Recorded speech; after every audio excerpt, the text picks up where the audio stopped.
Baik, assalamualaikum warahmatullahi wabarakatuh. Selamat berjumpa kembali pada kesempatan kali ini. Kita akan mempelajari sebuah teks yang sering kita sudah menjumpai di kehidupan sehari-hari, yaitu materi tentang teks prosedur. Nah, bagaimanakah teks prosedur itu? Kita akan mempelajari ya.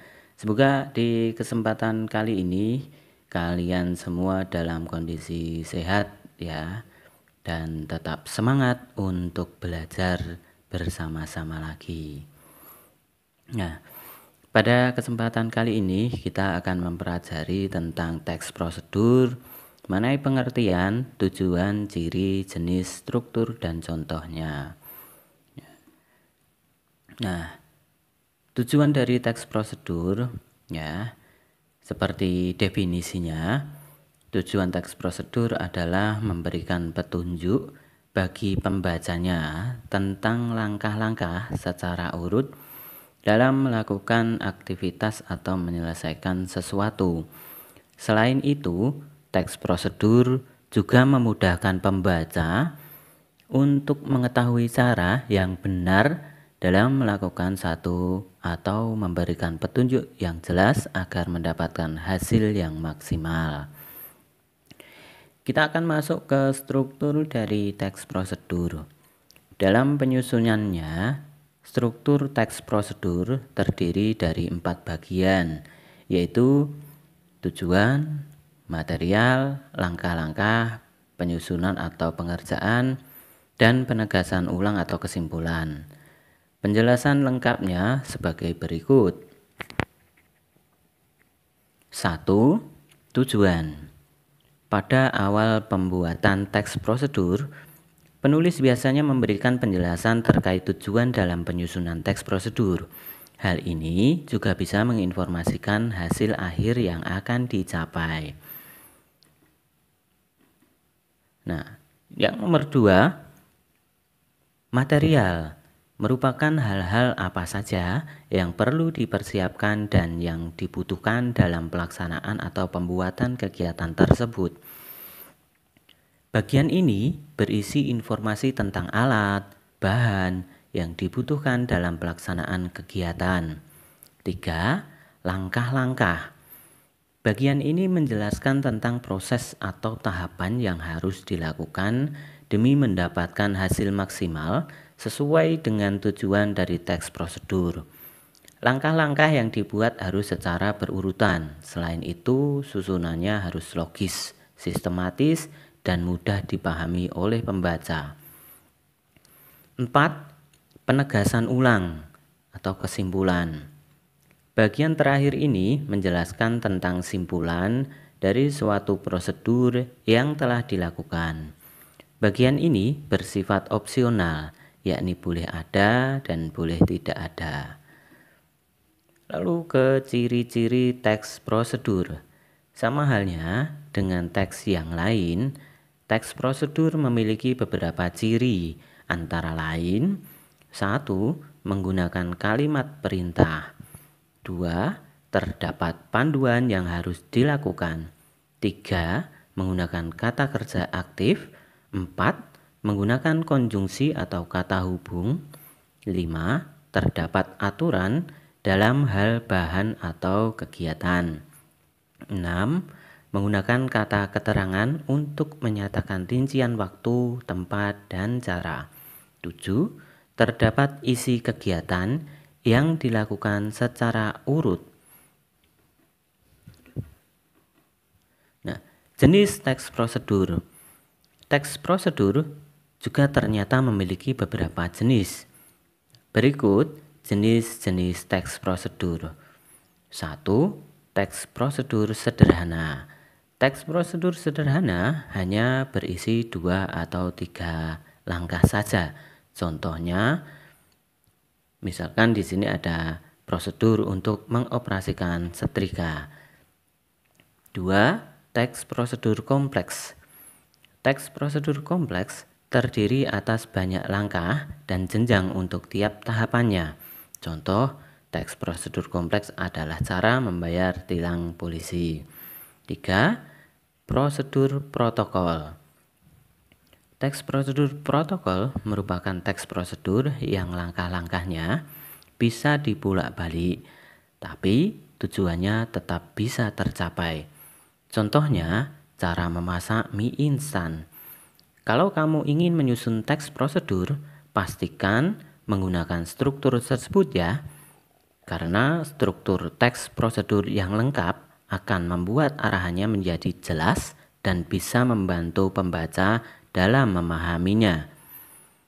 Kaidah kebahasaan teks prosedur. Untuk menyusun sebuah teks prosedur, diperlukan kaidah kebahasaan yang tepat agar sesuai dengan fungsinya. Berikut adalah kaidah kebahasaan yang umum digunakan dalam penulisan teks prosedur. 1. Kalimat. Pada teks prosedur, kalimat yang digunakan dapat dikategorikan dalam 3 bagian. Kalimat tersebut adalah A. Kalimat imperatif. Kalimat imperatif merupakan kalimat yang mengandung perintah. Kalimat imperatif ditandai dengan adanya hal yang harus dikerjakan, merujuk pada perintah dalam kalimat. Pada jenis kalimat ini, tanda seru digunakan untuk mengakhiri ungkapan atau pernyataan.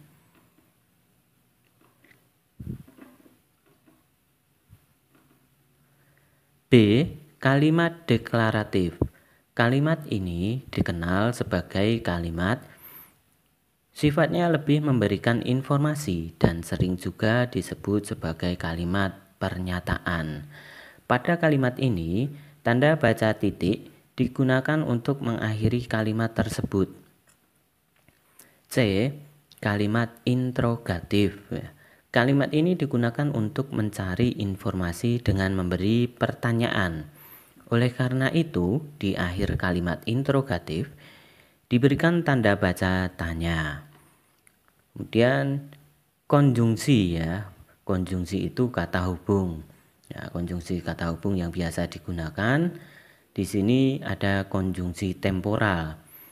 Jenis konjungsi temporal ini sifatnya merupakan kata penghubung yang menandai urutan waktu. Contohnya seperti lalu, kemudian, selanjutnya, setelahnya. 3. Numeralia. Numeralia dalam teks prosedur merupakan pilihan yang bisa digunakan selain menggunakan konjungsi. Numeralia merupakan kata bilangan yang digunakan untuk mengurutkan langkah-langkah dalam teks prosedur, misalkan pertama, kedua, ketiga, dan seterusnya. 4. Pronomina atau kata ganti digunakan untuk menggantikan orang atau benda. Berdasarkan fungsinya yang menggantikan orang atau benda, pronomina dibagi menjadi 2 macam. A. Pronomina penunjuk. Kata ganti untuk benda. B. Pronomina persona. Kata ganti untuk menggantikan orang. Pada pronomina persona, bagi kita, kata ganti untuk orang tunggal. Contohnya Anda, saya, kamu. Sedangkan untuk orang jamak, contohnya kita dan kalian. 5. Verba. Kaidah kebahasaan terakhir dalam teks prosedur adalah verba atau kata kerja. Verba dalam teks prosedur terbagi menjadi 2 macam, yakni A. Verba material. Kata kerja berimbuhan yang mengacu pada sebuah tindakan atau perbuatan yang dilakukan secara fisik. Contohnya mengupas, mengiris, memaku, memotong, dan lain sebagainya. B. Verba tingkah laku. Kata kerja yang ditunjukkan lewat ungkapan verba ini juga dipahami sebagai kata kerja yang tidak tampak aktivitasnya. Contoh, menyukai, berpikir, dan menyetujui. Cara membuat teks prosedur. Untuk membuat teks prosedur yang benar, harus memuat struktur dan kaidah kebahasaan yang sudah dijelaskan di atas. Kamu bisa menerapkan langkah-langkah berikut. 1. Judul. Untuk menarik pembaca, kamu harus membuat judul yang juga menarik. Tapi ingat, jangan sampai clickbait ya. Judul harus memuat prosedur apa yang kamu tunjukkan dalam teks. Misalnya, cara membuat pot bunga dari limbah kertas. Kemudian, tutorial menyalakan oven dan sebagainya. 2. Tujuan. Setelah kamu menuliskan judul, tulislah secara singkat tujuan dari teks prosedur ini. Hal ini untuk menunjukkan pembaca apa yang akan dibuat atau dilakukan. Dalam tujuan, kamu harus menyebutkan secara gamblang hasil akhir yang akan didapatkan. 3. Alat dan bahan.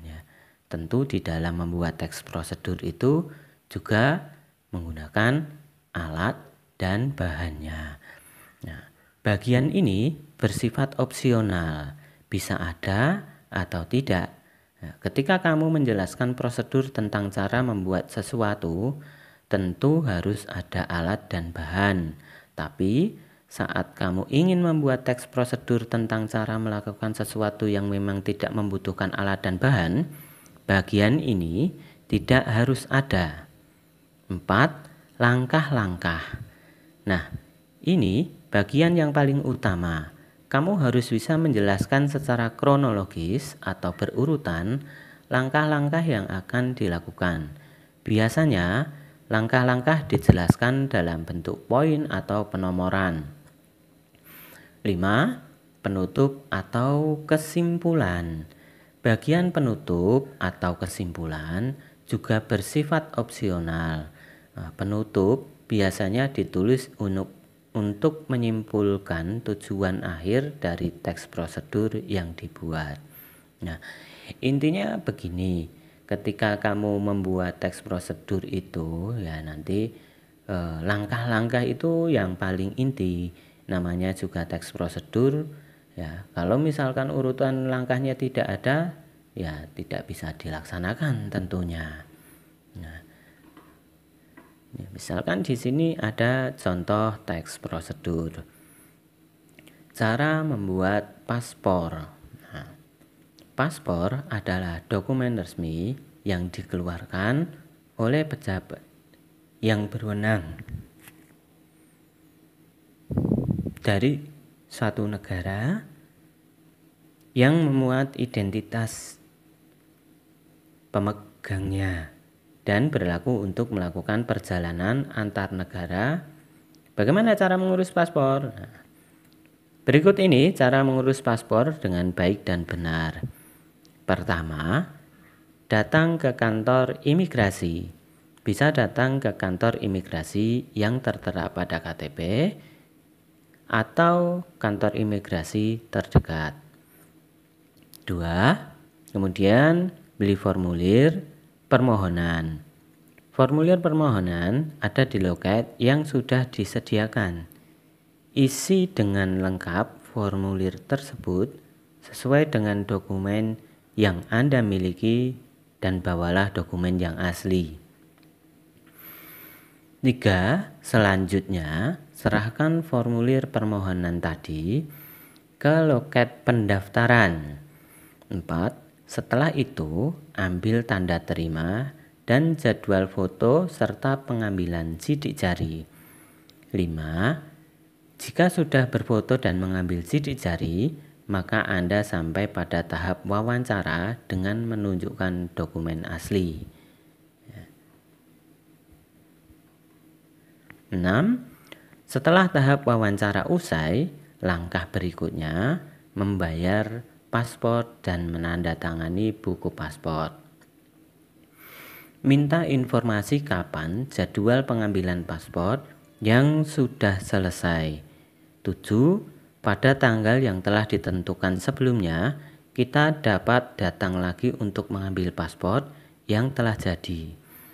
Biasanya dalam waktu 1 minggu paspor baru sudah selesai dan bisa diambil. Contoh analisis struktur dan kebahasaan teks prosedur. Misalkan ini kan sudah masuk pada analisis struktur teksnya. Jadi pada bagian ini nanti kita akan mengidentifikasi secara struktur serta secara kebahasaan dari contoh teks prosedur yang ditampilkan. Ya, ini misalkan ada cara mencuci motor.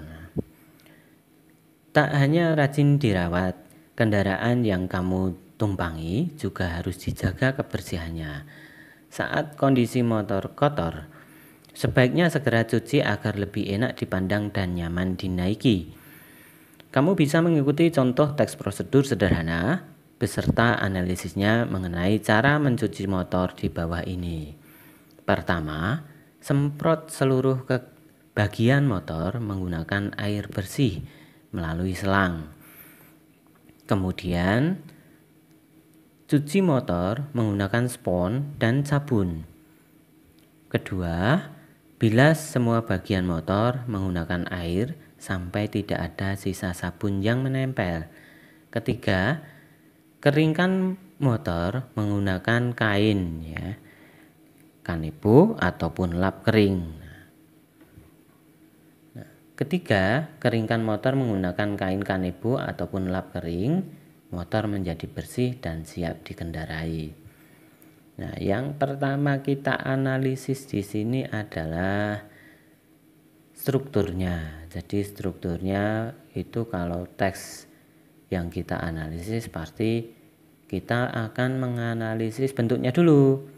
Kalau misalkan kita menganatomi tubuh manusia itu kan ada kepalanya, ada tangan, badan, kaki. Nah, struktur itu kita anggap sebagai bagian dari itu. Kalau misalkan ada bagian yang tidak lengkap, maka badannya juga tidak utuh. Nah, pada teks prosedur cara mencuci motor tadi, judulnya adalah cara mencuci motor dengan mudah dan cepat. Nah, pada teks ini sebenarnya ketika kita membaca judulnya, kita sudah tahu ya kira-kira tujuannya nanti apa ya. Pasti pembaca juga bisa dengan mudah memahaminya.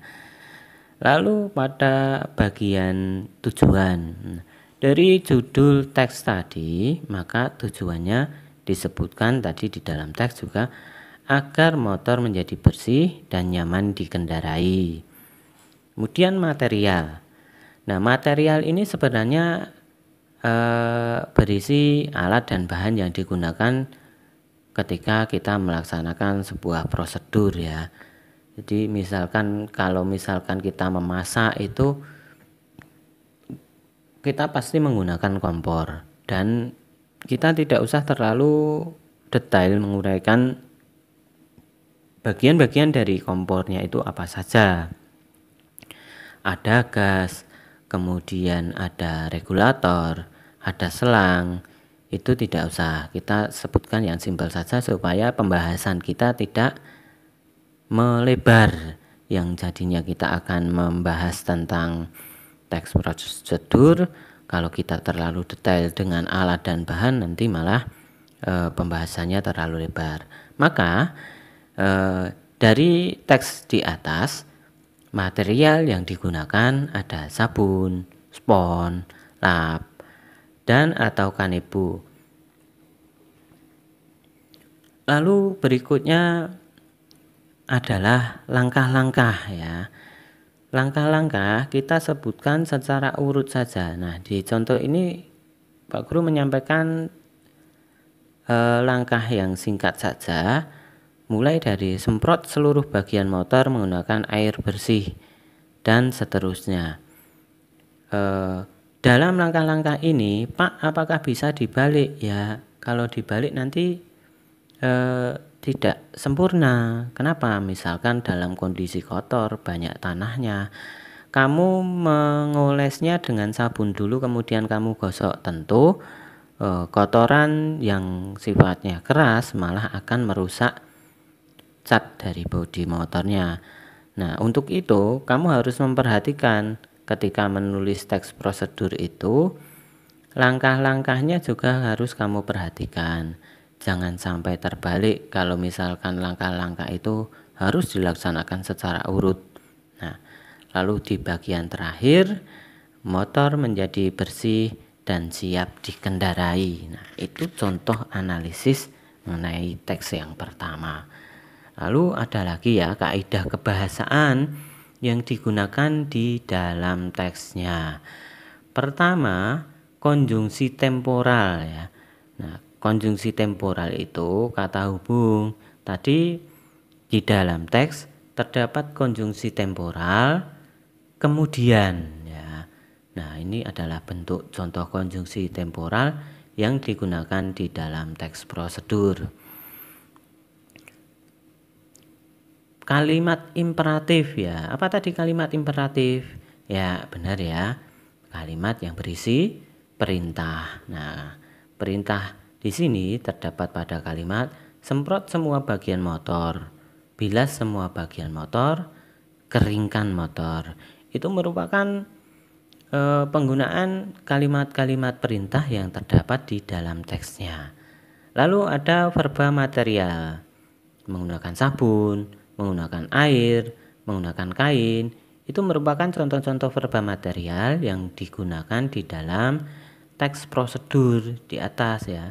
Jadi ada kata menggunakan sabun, menggunakan air, dan menggunakan kain. Nah, lalu kebahasaan berikutnya ada penggunaan bilangan penanda. Nah, di dalam teks tadi ada penggunaan bilangan penanda pertama, kedua, dan ketiga. Dan berikutnya kalimat deklaratif ya. Di dalam teks di atas tadi ada kalimat yang berbunyi mencuci motor bisa membuat kendaraan terlihat bersih dan nyaman dikendarai. Itu merupakan contoh penggunaan kalimat deklaratif ya. Ya, kalimat deklaratif. Kemudian contoh yang kedua ada teks membuat agar-agar. Nah, contoh teks prosedur membuat makanan yang bisa kamu coba adalah cara membuat agar-agar. Jenis masakan yang sehat dan praktis penyajiannya ini hanya membutuhkan bahan dan alat yang sederhana. Berikut ini adalah langkah-langkah membuat agar-agar yang enak namun tidak ribet. 1. Siapkan bahan-bahan yang diperlukan, yaitu 1 bungkus agar-agar, gula pasir, air, dan bahan buah-buahan. 2. Masukkan air, agar-agar, dan gula.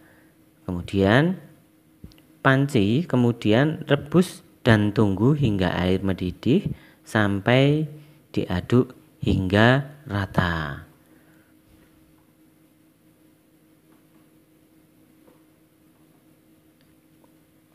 Tiga, tempatkan buah-buahan pada cetakan ataupun loyang, kemudian tuang adonan agar-agar tersebut dalam cetakan. 4. Diamkan sebentar dan tunggu hingga agar-agar dingin. Selanjutnya, masukkan ke dalam lemari es. 5. Agar-agar yang manis dan segar siap dinikmati. Yang kita lakukan untuk mengidentifikasi teks di atas yaitu analisis strukturnya. Masih ingat tadi analisis struktur atau struktur yang dimiliki oleh teks prosedur itu apa saja? Ya, benar. Ada judul ya. Judulnya tadi cara mudah membuat agar-agar. Lalu setelah judul ada tujuan. Tujuan dari teks prosedur tadi ya, membuat agar-agar yang sehat dan enak, itu mudah serta hanya memerlukan bahan yang sederhana. Nah, langkah-langkahnya sekarang. Ya, langkah-langkahnya tadi mulai dari siapkan bahan-bahan yang diperlukan dan seterusnya. Lalu pada bagian penutup berbunyi agar-agar yang manis dan segar siap dinikmati. Kita lanjutkan analisis kita ke kaidah kebahasaan yang terdapat di dalam teks ya. Pertama tadi terdapat penggunaan konjungsi ya, tentang konjungsi temporal yaitu kemudian. Lalu kaidah kebahasaan yang terdapat di dalam teks di atas ada penggunaan kalimat imperatif ya. Pada kalimat apa saja ya. Di sini kalimat imperatif terdapat pada kalimat yang berbunyi masukkan air, agar-agar, dan gula ke dalam panci. Nah, kalimat imperatif ini ya, kalau misalkan dilaksanakan oleh pembaca, maka nanti sesuai dengan harapan, sesuai dengan tujuan yang akan dibuat. Nah, seperti tadi, kamu boleh menambahkan keterangan mengenai takaran ya, seberapa airnya, kemudian seberapa banyak gula yang dimasukkan ke dalam panci. Kamu boleh saja menambahkan keterangan tentang jumlahnya, berapa banyaknya itu boleh, supaya sesuai dengan tujuan ya. Kalau misalkan membuat agar-agar itu terlalu banyak airnya juga nanti tidak sesuai dengan keinginan. Kalau misalkan membuat agar-agar itu terlalu banyak gulanya juga tidak sesuai dengan keinginannya, bisa terlalu manis. Bahkan kalau misalkan kurang juga tidak bisa ya, tidak enak nanti rasanya. Berikutnya penggunaan verba tingkah laku. Nah, tadi verba tingkah laku ada kalimat tunggu hingga air mendidih. Nah, tunggu hingga agar-agar dingin itu merupakan verba tingkah laku ya. Ya, saya ulangi lagi, tadi terdapat pada kalimat tunggu hingga air mendidih dan tunggu hingga agar-agar dingin. Lalu kaidah kebahasaan berikutnya ada bilangan penanda. Ada pertama, kedua, dan ketiga. Bilangan penanda pertama, kedua, ketiga, kemudian ada kalimat deklaratifnya ya, yang pada kalimat membuat agar-agar yang enak itu mudah dan cepat. Nah, lalu contoh teks berikutnya adalah cara menyalakan komputer. Nah, analisis teks prosedur sederhana diperlukan agar kamu memahami bagaimana cara merangkai teks prosedur yang benar dengan mudah. Misalkan, jika ingin membuat teks prosedur sederhana tentang cara menyalakan komputer, kamu bisa meniru contoh dan analisisnya di bawah ini. Pertama, ya, buka penutup monitor, CPU, dan printer. Ini misalkan dalam kondisi yang tertutup, karena kebiasaan kalau misalkan di tempat yang mudah berdebu banyak sekali monitor serta seluruh partnya dari komputer itu ditutup dengan kain, tujuannya supaya tidak terkena debu biar tidak rusak. Nah, kedua, sambungkan kabel power ke stabilizer atau saklar secara langsung. Nah, boleh ya, misalkan kamu menyambungkan itu lewat stabilizer dulu juga boleh, kemudian ke steker atau saklarnya secara langsung juga boleh, asalkan terdapat aliran listrik pasti nanti bisa menyala. Ketiga, tekan tombol power dan CPU serta monitor ini untuk menyalakan. Keempat, tunggu komputer melakukan booting. 5. Setelah proses booting selesai, komputer siap untuk digunakan. Analisis pertama kita mengenai struktur yang terdapat di dalam teksnya. 1. Ada judul. Ya, judulnya adalah cara menyalakan komputer. Lalu ada tujuan untuk mengetahui cara menyalakan komputer dengan benar. Lalu ada material, ya, material alat dan bahan yang digunakan. Ada monitor, CPU, printer, stabilizer, dan penutup komputer. Nah, langkah-langkahnya sekarang. Nah, Langkah-langkahnya mulai dari buka penutup monitor, CPU, printer, dan seterusnya. Itu merupakan langkah-langkah yang harus ditempuh oleh pembaca ketika mau mengikuti langkah untuk menyalakan komputer. Nah, bagian terakhir terdapat penutup. Setelah proses booting selesai, komputer siap untuk digunakan. Analisis kaidah kebahasaan. Konjungsi temporal yang digunakan di dalam teks di atas, tadi ada kata setelah. Kalimat imperatif ya yang digunakan ada buka penutup monitor, CPU dan printer, sambungkan ke kabel power, ke stabilizer atau saklar secara langsung, tekan tombol power CPU dan monitor. Nah, berikut ini merupakan hal yang disebutkan oleh penulis sebagai bentuk langkah-langkah yang harus ditempuh supaya bisa menyalakan komputer. Lalu ada verba tingkah laku. Ya, pada kalimat tunggu komputer melakukan booting, itu juga masuk pada verba tingkah laku. Ciri kebahasaan berikutnya penggunaan bilangan penanda. Tadi penggunaan bilangan penanda ada pertama, kedua, ketiga, serta keempat. Nah, demikianlah pembahasan kita mengenai teks prosedur.